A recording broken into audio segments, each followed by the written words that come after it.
Well, when you think of solar panels, you may only think of them as being used for electricity, but a project that's being implemented at Bemidji State University is using solar panels in a new way. Lacey Monteleone has more on that in this week's Community Spotlight.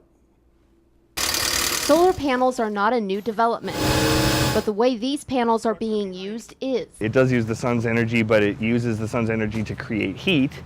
And in particular, it's to help warm fresh air. The idea may sound complicated, but Royer says it's pretty simple. Kind of works on the same principle as your car. You know how even on a winter day, if you've got the windows closed and your car sitting in a parking lot in the sun, it's warm in there. And it's the same principle. The sun's energy is very powerful, and if you've got an airspace, the air will become warm if it just is exposed to the sun. But even though the idea is new, it wasn't difficult to get Bemidji State on board. We're part of the American College and University President's Climate Commitment, so we have this commitment by 2050 to be a carbon neutral institution. She says being green is important to the university. I think, a lot of it just in Bemidji, a lot of people really relate well to our natural resources. This project here at the Union is the first time the organization has done something like this, but they're hoping it won't be the last. We are hopeful that we can demonstrate the savings with an actual project. We're going to be actively collecting data and we'll be formulating a report to be able to use to help promote this project for other places. And it's something BSU may consider again as well. We wanted to start with one building. Again, it's a pretty new technology, especially for Minnesota.